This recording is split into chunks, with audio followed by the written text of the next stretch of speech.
Survival have been organizing since 2018. And we're looking at 5 interlocking injustices: systemic racism, poverty, ecological devastation, the war economy and militarism, and the distorted moral narrative of white Christian nationalism. So these are the interlocking evils that we are fighting today. And the themes of this course, this particular course on holding all power holders accountable, tonight we are setting the stage. We're talking about where does power come from, what is political independence, and what are we really up against. Week 2, we're looking at why state legislatures are important, an overview of the Pennsylvania legislature and the legislative process. Week 3, we're looking at how to research your legislator. Week 4, how to read a bill. And week 5, how to conduct a meeting with your legislator. So those are the themes of this 5-week course.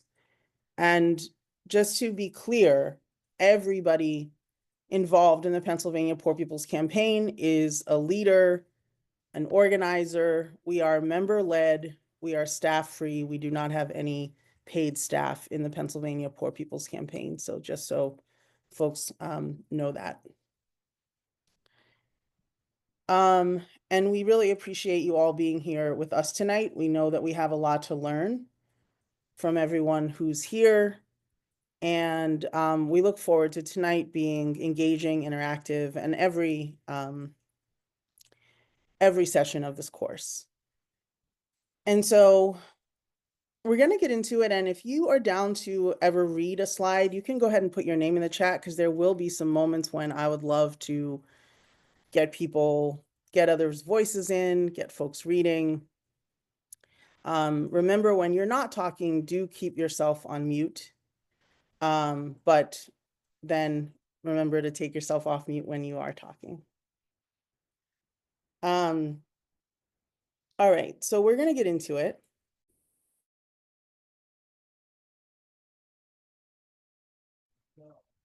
Okay. And Andrea, thank you so much for doing tech tonight. Really appreciate it. And I'm wondering if you could spotlight me so folks kind of know who's talking. That would be awesome. Thank you so much. I think I just did Nijmi pop up for everyone on their screen? Wonderful. I see it. Thank you. All right. So something that's really important to us is to make clear our fundamental assumptions, right? We're talking about holding power holders accountable, but a lot of times we say words, but we mean different things. So when we come together collectively, one of the first things we have to do is talk about our definitions, right? What are our definitions of the things that we're talking about? That's really important. So we want to talk about, first of all, where we understand power to come from, right? And you can keep going. Thank you. So first of all, we want to say our fundamental assumption in the Pennsylvania Poor People's Campaign is that power comes from below and not from above. And you might be thinking, well, that's kind of funny, because we're here to talk about power holders and holding them accountable. So don't they have power? Aren't they the ones that that really have the power? And actually, we believe, and this is not just based on our thoughts and our ideas as individuals, it's based on our study of history and our study of the working class movement that's come before us, that power comes from below and not from above. And if you go back really quick just to the last slide for a second. The power comes from organization, comes from the organization of our class. And when we say our class, we are talking about the working class. And when we say the working class, and thank you for muting when you're not talking and muting as people are coming in. And I think from now on, we'll just do a setting that when folks come in, they're automatically muted. That when we say the working class, we're talking about everyone who is part of the system of working to survive. So that's just one thing, right? Because we get a lot of confusion in this country. We have all these ideas of there's a middle class and the working class and the lower middle class and poor and all this stuff, right? We really see a working class as this massive group of people, the vast majority of people in society, who do not have fundamentally an ownership interest in the economy. So power comes from the organization of our class. It comes from unity across lines of division. And it comes from below, not from above. You know, the power holders that are in elected office, you know, they can sign off on a policy or a bill or a piece of legislation, but what creates the conditions for those kinds of changes to happen? It's the organizing and power that comes from below. One of our mentors, Willie Baptist, one of the founders of the original National Union of the Homeless, says you only get what you're organized to take. And another slogan of the Homeless Union, which has also been revived today, is teach as we fight, walk as we talk, learn as we lead.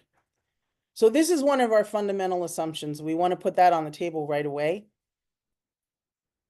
And then we can look and see these examples that we're talking about, these historical examples. And this is why in the Poor People's Campaign, in the Pennsylvania Poor People's Campaign, we very much look to history, our history in this country, of this idea of power from below. From the abolitionist movement, one of the most powerful movements in the history of this country, a movement that actually took down one section of capital. It took down a section of the ruling class. It took down the slave power. To things like the Southern Tenant Farmers Union, the Bonus Army, labor struggles, the civil rights movement, the original Poor People's Campaign, welfare rights organizing, which many of these also represent movements and efforts that united across lines of division, which is another key element of the Poor People's Campaign. And it's a key element in our study, in our estimation of power, excuse me, I'm getting over the flu, of power from below. So this is something that we want to put on the table. Of course, we can continue to debate and discuss it. And I want to encourage that we also study, right? We also join with the Poor People's Campaign, join organizations where we can really learn this history because we need it. Trust me, we need this history. We need to be wielding this knowledge of what our class in this country has done in the past and what we are actually capable of. We need it now more than ever. So this is our understanding. This is what we're putting forward, right, as a fundamental assumption of this course. And we can keep going. Thank you so much, Andrea. So another piece that we talk about is political independence. And we want to define that too. Because a lot of folks talk about being nonpartisan.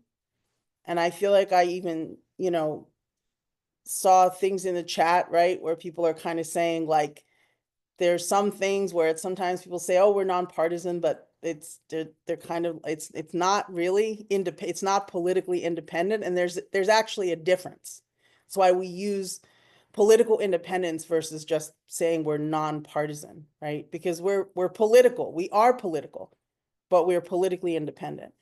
And so I appreciate folks who said they could help read slides. I'll go to Joan. Could you read this slide, Joan, if you can see it okay? I can see it, and yes, I will read it. Can you Thank hear me all right? Yes, can hear you Okay. great. What is political independence? The Pennsylvania Poor People's Campaign is independent from the Democratic, Republican, and other current political parties. We don't craft our agenda around the agenda of these parties, but around what people really need. We have a commitment to holding all power holders accountable from both parties. We fundamentally don't believe that politicians or people in power are going to be able to solve our problems. We believe change comes from below, not from above.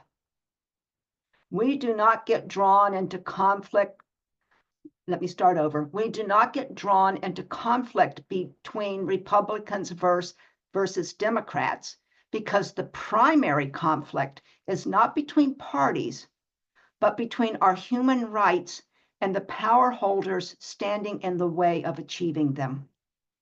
We do not put our faith in the parties, but we are political.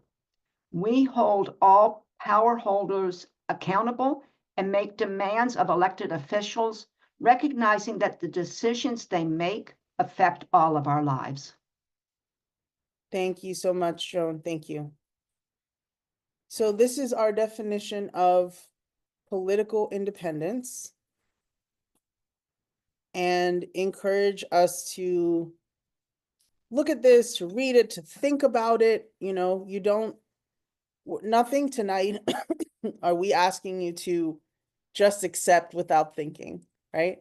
We're asking you to consider, we're asking you to think, we're asking you to talk, engage. We'll have small group discussions later, and that'll be a time to really process this, right? And ask, well, I don't know, I'm still thinking about this. I'm not sure about this, right? That's fine. That's what we want to do.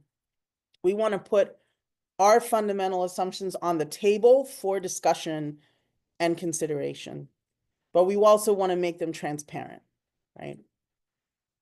So that's our definition of political independence. And some more aspects of this is that we organize across all lines of division and build what we call leadership across difference.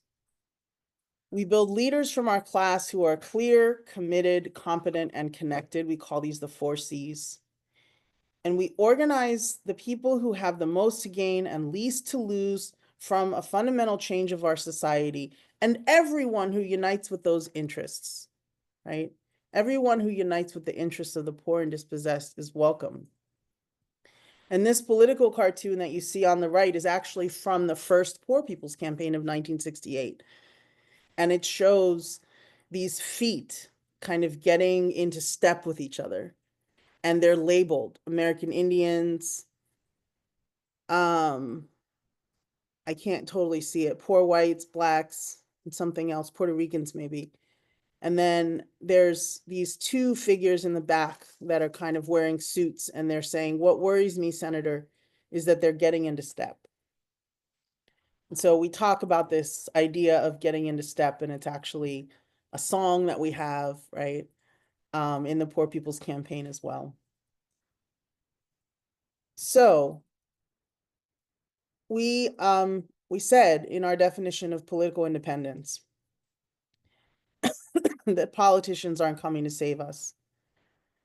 And I think this is important, right? Because again, I think that it's very common to feel like, oh, if we just kind of get the right people in office, if we take the people out now who happen to be, you know, the majority of them, not really fighting for us, not really fighting for a human rights agenda, and we just replace them with other people who are good people and who are going to fight for us. We have to look a little bit deeper than that though, right? We have to look at like, what is the system that these politicians are operating in? Why do we keep going through this reality of feeling like, oh, they're kind of letting us down? We pin our hopes on them and then they let us down. We pin our hopes on them and then, you know, oh, they get corrupted, or they kind of forget where they came from. Is that really what's going on, right? Or is there something more systemic at play? And I think we believe that there's something that's more systemic at play. And we know that even in the last election, that the Poor People's Campaign was very involved with. We were very involved with voter turnout. We were very involved with voter education. I think across the country, we reached something like 15 million voters through our efforts. So the Poor People's Campaign, nobody could ever say that we did not put a lot of effort and work into turning out poor and low-income voters. But at the same time, we see, and we've talked about this a lot in the campaign, right, that one of the reasons that our class, the poor and dispossessed, votes in lesser numbers is because we never hear the politicians talking about our issues. And even in the last election, our fundamental rights to housing, healthcare, food, clean air really were not on the ballot. Those were not the issues that were being focused on. In an election in which $5.5 billion was spent. We also know, I know that the Medicaid is in the news a lot now, right? It's in the news a lot because of what's going on in the Trump administration, but we also know that even under the Biden administration, starting on April 1st of 2023, Congress and the Biden administration rolled back pandemic protections, which resulted in 25 million people across the country being purged from Medicaid. We call it the Great Medicaid Purge. So we say this to sort of illustrate, right, that what we see now happening, the attacks on Medicaid, is a continuation and a deepening of attacks that already were happening. We also saw that, and there's on the right, there's the graphic here from Grants Pass, an article about Grants Pass versus Johnson, which also happened during the last administration, Supreme Court case that essentially criminalizes us now for not having a place to live, for being forced to be on the street, even when there is no other shelter available, is now officially a crime. This is what Grants Pass versus Johnson was, and it didn't get enough, acknowledgement when this happened. And so we've been organizing and spreading the word about Grants Pass versus Johnson. We also did a grassroots analysis of bills passed in the PA General Assembly in the 2021 and 2022 legislative session and found that over 81% of the legislation that was passed either hurt the working class or at best it was neutral. And less than 20% of the bills passed could be seen to help, even in oftentimes very small, very, very measured ways. And so even we see at the state level, and we have this study and we can share it out, and we can share the methodology and we can share the back end data as well. We also see the revolving door, right, between the economic forces that underlie our political system and our political system, right? We know that the former health secretary took a job with UPMC as soon as she left office, right? That's another aspect of, this revolving door that we see. And speaking of the war economy, we know that there's $950 billion budgeted for war in 2025 budget. And war is something that is bipartisan, actually, right? Politicians from both parties fund the war economy and cut things that we need in order to pay for it. War is a sector of continued profit making for Wall Street, just like healthcare, actually. And so we really need to understand that relationship of political economy, the intersection of politics and economics. We cannot see the politicians in a vacuum because they're not living in a vacuum. None of us are living in a vacuum. We're living inside of a structure and a system that puts profit over people's lives.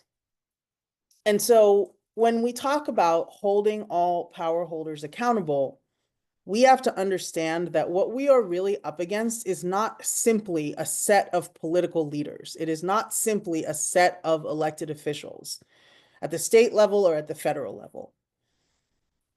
They are the face of the political system, but underneath the political system, there's an economic system. And in the Poor People's Campaign, we know we've done some really good research on the fact that there's 140 million people in this country who are poor or near poor. And that is something that is not talked about in the news, and it's not talked about by politicians. They would prefer us to think that that's such a small segment of society. It's just kind of this fringe, element, and not half the country, essentially. Almost half the country is already poor or one emergency away, one housing, one healthcare emergency away from poverty. And the graphic that we see here is the disconnect between productivity and wages that started in the 1970s. And so you can see that for 50 years, wages have stagnated.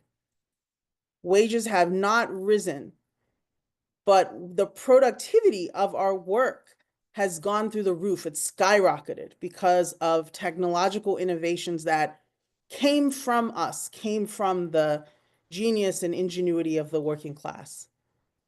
But we are not seeing the benefits of that. Our wages, our situation has stagnated. Another reason why, we saw some of the dynamics of the last election of being told everything's fine, everything's great. What are people complaining about? The economy is doing great. Well, while people don't feel that because there's been 50 years of stagnant wages that the politicians don't talk about, and also many misleaders also don't talk about. And that needs to be talked about because that's the actual reality that we are living through as a class. And so we know that there actually are studies showing that what the wealthiest people want is much more likely to be enacted in terms of policy. And this is a little quote from the Hampton Institute: everything becomes a commodity under capitalism, including the government. Politicians are commodities bought and sold by capitalists. Legislation is a commodity bought and sold by lobbyists. Politicians represent capital, not people. So this is some of the reality that we're up against. And I'm going to pass it to Lauren in a second here, but I just want to show another aspect of this. So the left shows a graphic of price changes, and it shows that food, healthcare, education, housing, all of these basic needs that we have are going up and up and up. The things that are getting cheaper are like consumer items, electronics, TVs, things like that. And that's one thing, but actually the things that we need to live are rising exponentially, and I think are comparatively much more important to look at than simply the falling costs of consumer goods. So we have 50 years of stagnating wages. We have the prices of all of our basic needs going up and up. We have this fourth technological revolution, artificial intelligence, that is automating many jobs and will continue to bring about not only cyclical unemployment, but structural unemployment. We see a headline here maybe from Forbes. Goldman Sachs predicts 300 million jobs will be lost or degraded by artificial intelligence. And that's worldwide, 300 million jobs. And so this is a very serious situation that we're facing as a class. And the problem here is not, in our estimation, it is not the technology. It is not the fact that the technology exists. It is not the fact that artificial intelligence exists. It is not the fact that we have self-checkout lines. It's the fact that we cannot use that technology and that productivity to meet human needs. We are blocked and prevented from doing that. That's the problem. And we still live in a system that is based on our ability to work and to live, to pay for all of these things. And that's becoming less and less and less possible. And that trend is going to continue.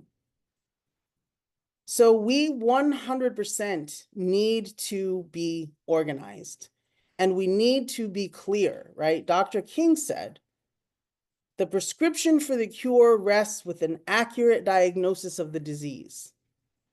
So we have to have an accurate diagnosis. If we don't have an accurate diagnosis, if we think that the politicians are coming to save us, if we think that they are not subject to this larger structure, if we think that power comes from above and not below, then, we may not have an accurate diagnosis, which we very much need if we want to ultimately prevail. So I'll pass it to Lauren to say a few words now. Hi, everyone. Can everybody hear me? Very good. Yeah. So really appreciate that, Nijmi, that's hits the nail on the head. And here we go into some of the more of our problems here, which is these are the ways that you can bribe a legislator. These are the ways that corporations use this to essentially use legislatures both at the state level and at the national level in Congress to their own liking. So you can give a gift here in Pennsylvania.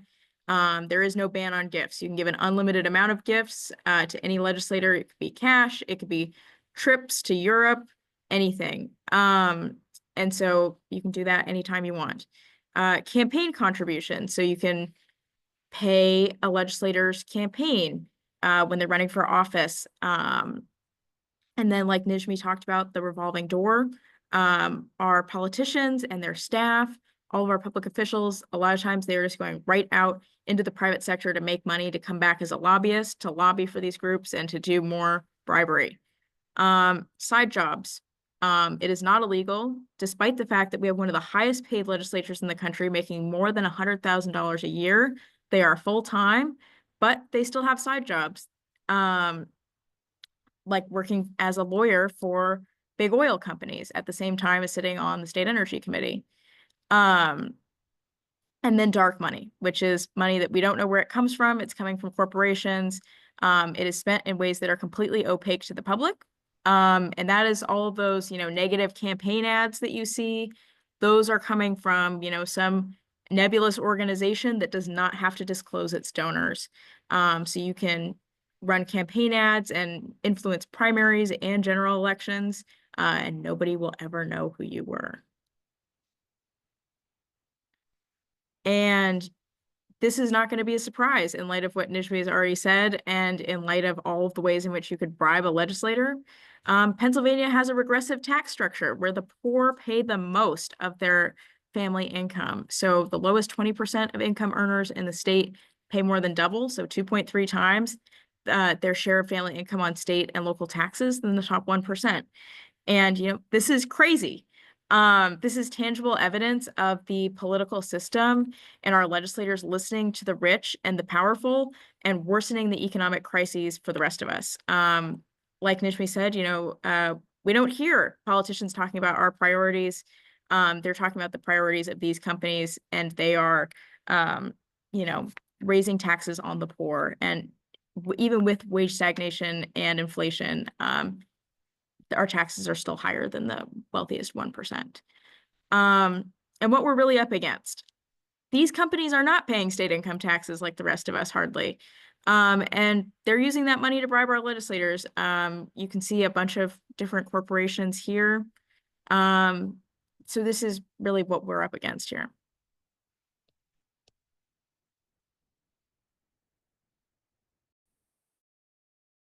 I'll pass it back to, I think, is Nijmi, are you going to introduce the discussion? Yeah, totally. Thanks, Lauren. So we know this has been a lot already, right? Of sharing some of these fundamental assumptions. Power comes from below, not from above. Political independence. What are we really up against?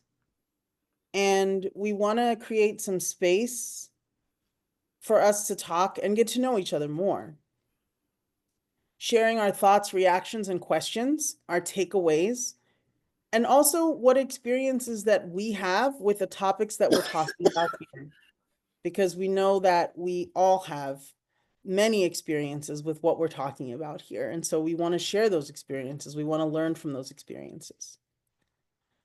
So we're going to break into groups. We're going to take 20 minutes in these. For folks who are facilitating, I've kind of revised the schedule a little bit, so we still have a good amount of time in our groups.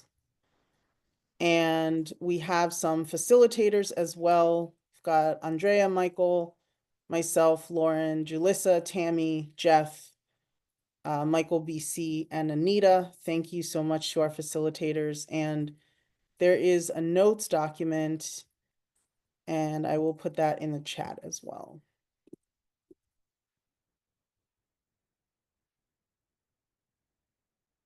And Andrea, thank you so much for setting these up. Let us know when you're ready.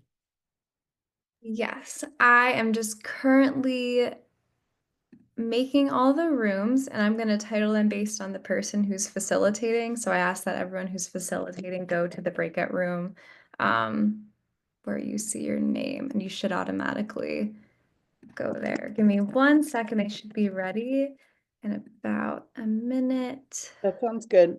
And I can just ask our facilitators to do introductions, to make sure that we hear from everyone. And so just as a community agreement, we have one mic so that we can focus on what one person's saying at a time. And we also have an agreement of move up, move back, meaning that if you are contributing a lot of thoughts, please make sure that you make space for others. And if you're kind of hanging back and being a little more reluctant to speak, we really encourage you to speak up, because we do want to create these small group spaces so that everyone has a chance to participate. That's really the intention. So everyone, please be responsible for making sure that that happens in your small group as much as you can. Okay, everyone, the room should be open, so you should see something that popped up on your screen that'll say join this breakout room. So feel free to join the breakout room. And then everyone who's facilitating, you should be in the room, invited to the room that you're supposed to. But if I not, got I can. invited to Nijme's room. Okay, let me. I I'm, see there's a room called Lauren. Give me 1 second here. I will move you. I've also been I'm in Michael Pollock's room. Okay, awesome. Give me 1 second. Give me 1 second here. I'm gonna move you to my room, Anita, and you can lead that one. So I'm moving you right now. And then Lauren, I will move you. Give me 1 second. Lauren, what's your name on here? Lauren John. You're in Michael's room, you said, or Nijme's? Nijme's. Okay, move to, all right, just moved you to your room. And then Thanks. Jalissa, do you know what room you're in? Are you in your room? No, it was sent to Jeff, but I'm looking at the breakout rooms, and I think there's only 7 rooms. I don't see one with my name. If you want to just co-lead one with anyone, then feel free to do that. Sounds good. Are you good, Anita? Do you have access to the room? I just went to a room and then I was pulled back out. Huh, okay, I'll move you. You're in there, it says, but it says not joined. Huh. Are you able to go back to the room? Jalissa, I'm gonna move you to my room for now. Okay, sounds good. I'll go Participant there. Anita, let me find you and I don't know, it's saying you're just not joining the room. Oh, did Anita get into that room? And then everyone else here, Jason and Pete and Paul, asked that you join a breakout room. Anita, are you still not able to join that room? I join and then I get booted back out. Okay. I'm gonna try one more time. Yeah, try one more time and see if that helps.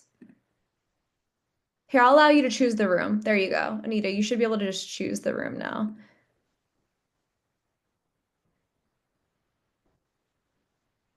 But I'm gonna move everyone else here. Paul and Pete and everyone. I'm going to move y'all to the rooms.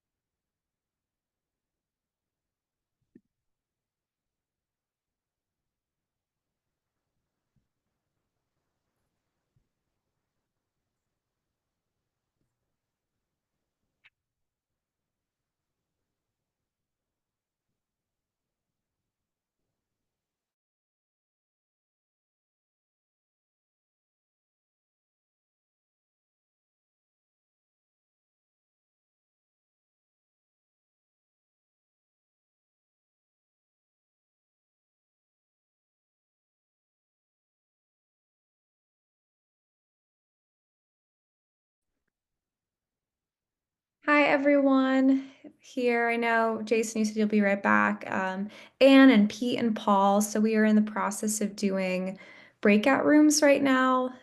So feel free. I invited you all to a room. If you need help getting into a room, let me know and happy to help.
Hi, everyone. Just popping back here to say that we're in breakout rooms. And feel free, I invited all of you to join a breakout room. And yeah.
Hi, everyone.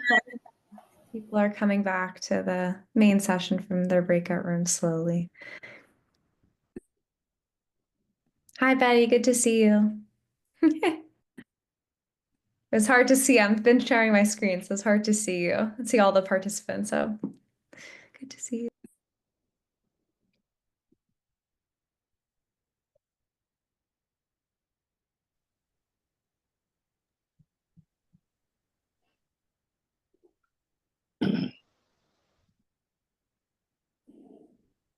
Welcome back, everyone. I know, Andrea, yeah, thank you for muting folks again. I know we had a great conversation in my group, and I'm sure that we weren't the only group that did. Welcome to show some love for your group in the chat. You can appreciate individual people, you can appreciate your facilitator, you can appreciate something that someone said. We did want to make a couple of minutes here to share out some insights. Maybe some of our facilitators could share out a key insight or a question from your small group discussion. I know in my group, I was really impressed, and I really appreciate just how committed everyone in my group is, involved with various efforts in various organizations, and really taking seriously this time and what we're up against, and really considering and thinking about what's been presented. So I just really appreciated the thoughtfulness of everybody in my group. Any of the other facilitators want to share any insight or question from your group? I'm down to share. So we didn't get a chance. Folks, everyone did introductions. It was interesting to hear the variety of things, right? Whether folks identified with an org, some folks aren't, some folks really just wanting to, or chomping at the bit and want to see about getting more active. And so that was kind of great. So folks did do that initial go around. And then we had a few folks that kind of chimed in with some deeper thoughts. And I want to appreciate Joan, who shared that all of this information was new for her and that she really appreciated the what stood out to her was the need for an accurate diagnosis of the disease in order to have a proper cure. And sharing that, although she may not see the answer yet, but that appreciating the reality of that, right? And that other things that stood out to her for new information was the 5 ways to bribe the legislature and the regressive tax that seemed to really spike the reality of just how much they're just coming at us and like feeding off of us like leeches. And beyond that, folks kind of just shared where their mindset was at, what was percolating for them, ideas coming up of how they would like, what they would like to do in their areas and counties. So yeah. Thank you. Thank you so much, Tammy. And that's Tammy. If y'all don't know them yet, they're one of our tri-chairs of the PA Poor People's Campaign. So thank you so much, Tammy, for that. And one more, any other facilitators want to share just something Sure. brief? Sure, I can do it. Just kind of feedback for our presenters. Several people commented on how striking some of the slides were. The ones I'm thinking of were the tax one in particular. That was something that folks talked about. And the other thing that got some conversation too was and this is moving to the other question, was how things have changed. Talking about the minimum wage at $7.25 and what a living wage is and that kind of stuff. And also how some of the economic statistics that are used really don't apply to us at all. They apply to the ruling class, not to the working class. 100%. Thank you so much, Michael, another member of our PAPPC Coordinating Committee. Appreciate these insights so much. We do really respect your time, and we want to end on time, as we said, at 8:30 Eastern tonight. So I'm gonna keep it going here, but I know these discussions will continue. So we want to talk about where we're headed, and I had seen some questions in the chat, and just so you know, yes, even if someone missed tonight, they're welcome to jump in next week. So make sure that you let folks know that, and we will also share the recording from this session with everyone who was registered as well. So next Monday, we're going to start diving into looking at how the PA legislature works. From there, we're going to research power holders. This is critical, right? How do we find out more about these people? Because if we're going to engage with them and meet with them, we got to do our research, right? We got to know about them. And then we're going to, on the 24th, we're going to look at how to read and analyze a bill. And then, excuse me, on the 31st, how to prepare for and set a meeting with legislators and all of this stuff, right? I mean, I was talking about this in my group. The importance of our leadership development, the importance of seeing and thinking and understanding that we need so many leaders. We actually talk about this concept of many Martins. One of the weaknesses of the original Poor People's Campaign is that when they took out MLK, the wind got taken out of the sails of the campaign. And so what we've learned from that is that we need many Martins, right? We need many MLKs. We need many, many, many leaders, not just one leader. We need many leaders. And so this entire process of this course is about our leadership development. It's about demystifying how things work. It's about sharing and collectivizing our information and our knowledge. Everyone has something to learn. Everyone has something to teach. And it's about being better able to confront, the powers that be. I mean, to do it collectively, to do it thoughtfully. We always say that we can't outmight them, we can't outmoney them, but we can outmaneuver them.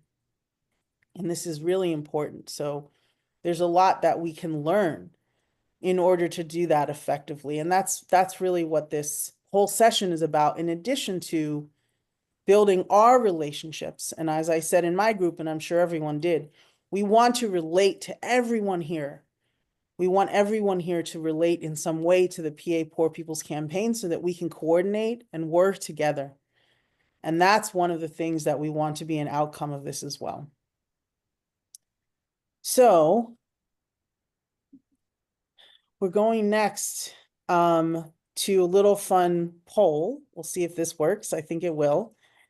Just to get a read on what of these topics are you really jazzed about? What are you really interested in? So it's going to pop up on your screen. And I think folks can, Do folks vote. Yeah, go ahead, Andrea. do folks see it? It should pop up on your screen. Okay, awesome. I think I'm seeing that people are responding to it. Great. Sorry, Nishmi, please keep going. No, that's great. Thank you. And thank you for setting that up, Andrea. So we're just getting a sense here, and folks should be able to see this, right? Of like, what topics are you really interested in? What topics do you really want to look at? And it seems like there's a good spread and a fairly even spread across these different topics, which is awesome. The results are still coming in. If you didn't get a chance, you're welcome to submit it. Just a little fun way to kind of get a read on what we're really excited about coming up here.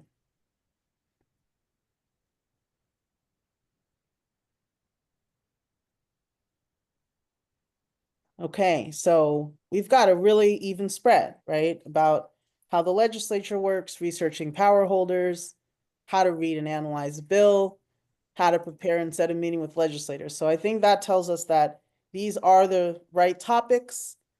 These are good topics. These are useful to us in the work that we're doing and in how we're thinking about things. So thank you all for doing that. And 94% of us did the poll. So thank you. That's awesome. And thank you so much for setting that up, Andrea. Of course. And I think the few of us that didn't, I think you and me, Nijmi, are probably two of them. I wasn't in the poll, so I think most of us did. That's right. Awesome. Okay. Thank you so much. So, with that, we will be here next week. Same bat time, same bat channel, as Michael BC often says. And we will send out the recording, and we will send out any materials that we want to look at or use to prepare for next week, but it won't be we won't overwhelm you with stuff. Maybe we could just end with hearing a couple of appreciations for tonight, and then we will close us out. If anyone would like to give an appreciation, you can raise your hand or you can just come off mute. I'll give appreciation. Andrea, I met you at the Rank the Coffee, so you look familiar. Apparently, I met Tammy too. Tammy was our group facilitator. She did a great job. This is wonderful. I'm so appreciative of this. And a lot of people I know wanted to come, and hopefully if they don't come this time, they'll come next time. But yeah, this is a great idea, and thank you so much for this, guys. I appreciate it. I just want to say thank you also. It was eye-opening for me. So good job. Thank you. Thank you, Lauren. And I just want to say, because Lord knows we're doing Saturday school, Sunday. I've been doing a lot of schooling, and I was talking to my friend, and I'm like, I'm going to go tonight. And if I don't get a lot out of it, because she wants me to come and share. She's chairing a meeting at the month of March, but I'm not coming. I'll be here every Monday, because every time I think I'm not going to, I just learn so much, and it's so needed. So thank you, everybody that facilitates this, because I really came in thinking, oh man, another class. Like we're just finished our school struggle, and I'm like, oh, and again, but no, it's great, and thank you. Thank you, Robin. Beautiful. I appreciate what's happening in the chat. Someone else, go ahead. I just wanted to say, I have so many people asking me, what can I do? How can I? And you, I feel like this is giving me some answers or giving me some direction.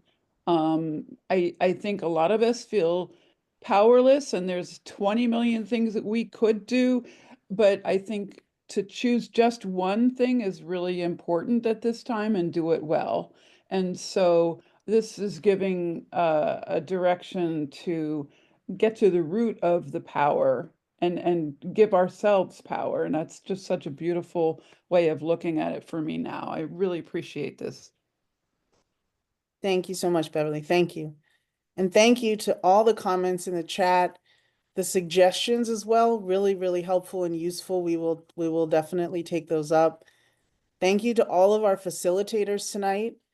Thank you to Andrea for doing tech for us tonight and for helping to organize this series as well. Thank you to the tri-chairs of the PAPPC, to the coordinating committee, and thank you so much to all of you here tonight. We'll just end with a forward together, not one step back. Folks can actually come off mute now, and we can make a wonderful sound together. I will say forward together, and you all say not one step back. Okay. Forward together. Not one step back. Forward together. Not one step back. Forward together. Not one step back. All right, everyone. Thank you so much for being here tonight. See you Thank next you. week. Thank you. Bye. Until next week. Thank you. Bye. Appreciate you all. Good night, everyone. Thank you. Thank you, Nijmi. Always. Thank you, Nijmi.